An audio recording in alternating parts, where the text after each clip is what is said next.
Hey guys, Ken here from the Retro Toys Escapades channel in Malaysia. We're gonna keep on partying like it's 1989 with Batman on the channel, and today I'm rolling out the Batman Returns movie BATMISSILE Batmobile, which was released by Kenner Toys in 1992. Now, my recent comparison video that showcased Kenner's original 1990 Batmobile versus the images of the incoming McFarlane Toys version actually got a lot of feedback from you guys talking instead about wanting to check out this BATMISSILE version instead that Kenner put out as part of the movie time products for the second Batman movie. Now, there were comments that the Kenner stuff from back in the day was pretty cheap and lightweight. I personally would have to disagree. This one in particular is pretty heavy and sturdy. And you know what? This was way before the premium adult collector market that we know today. And even though this thing right here was something that was made strictly for kids, there's a lot here, okay, that holds up today, especially in a serious adult-oriented vintage toys collection. Now, this BATMISSILE Batmobile is also really huge. Okay, at the time, it was the biggest toy Batmobile ever made, and here it is alongside Kenner's first release from 1990. You can see just how much they supersized it. Did it need to be this big in order for the BATMISSILE gimmick to work? No, not really, okay, but it can't hurt that it's massive, okay? It can't hurt.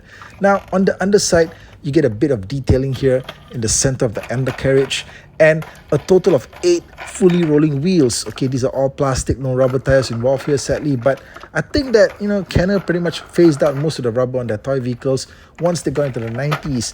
The mass stuff in the 80s had a lot of vehicles with officially licensed Goodyear rubber tires. Now, the rims on the wheels are lined with gold color paint. Black and gold or yellow are very Batman 89 colors, and you can see the bat symbol sculpted right there in the center as well.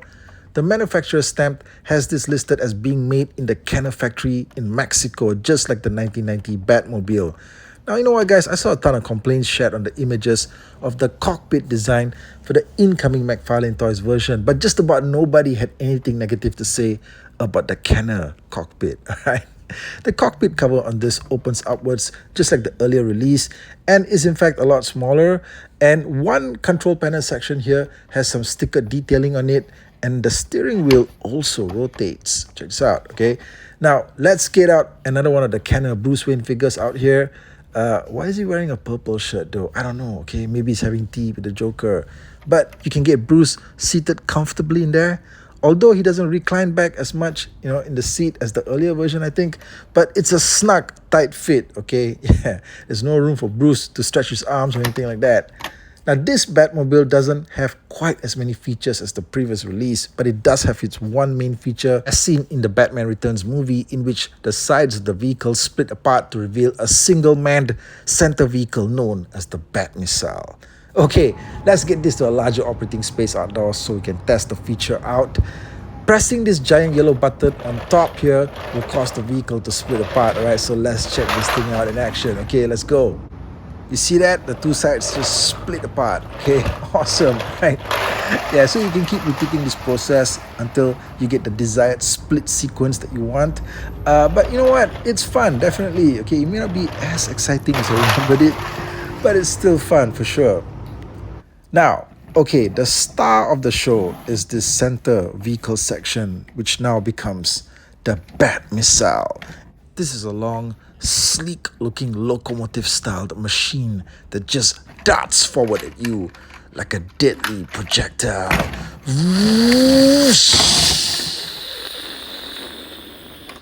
Now, I like the extra details that get revealed here on the interior wheels. There are 4 stationary wheels that do not roll, but they just look cool being there. Now, checking out the rear turbine, it doesn't shoot out sculpted flame effects like the first one from 1990, but it turns, okay? I'm not sure why, but yeah, there's some articulation there, okay? So you can turn it around. Now, you remember how in my review of the 1990 Batmobile, I showed you how the front turbine shoots out, right? Yeah, okay, sadly, this one doesn't have that feature, and I do wish that they did include some defensive weapon of some kind on the front, okay, but there's nothing here. Now, you might be wondering also just what exactly happens to the 2 split halves of the Batmobile. Well, turns out there's a lot that you can actually do with them. You get some extra inner detailing on the interiors, and there's also a set of stickers here that depict circuitry panels of some kind. The deal with this is that you either can have them rolling about independently, or you could combine them into one single mode, okay, like this. Essentially, it's the Batmobile without the middle section, but that part is just busy somewhere, being the Bat missile. Okay, now you also have a set of missile launchers here that are revealed when you pull them out here like this. And one of the missiles is not here. I got this unit loose years back, missing one of the gold missiles, but the other one is here. And trust me, this thing has one hell of a range. Okay, you let it rip and it clears half the room. Okay, yeah, just like that. Okay, and you might end up spending something like 6 months just looking for it. Now, along with the Canon 1990 Batmobile I brought out in the previous video, I wanted to showcase the two previous best vintage era Batmobiles that the world has ever seen. And these are both in line with the upcoming McFarlane Toys version because they are all aimed at the general consumer. Now, you can create any kind of 1989 Batmobile out there and add any level of premium detailing to them and charge any amount, okay, from 60 bucks to 6,000. But hopefully this video gives you an idea of what general consumers could get their hands on something like 30 years ago versus what we're getting today with the McFarlane one. And I think that this Bat Missile version, it still holds up today in terms of its overall visual design. Let me know what you thought of the video, and do support the channel with a like, subscription, and share this video out if you want to see more content like this. Thanks for watching.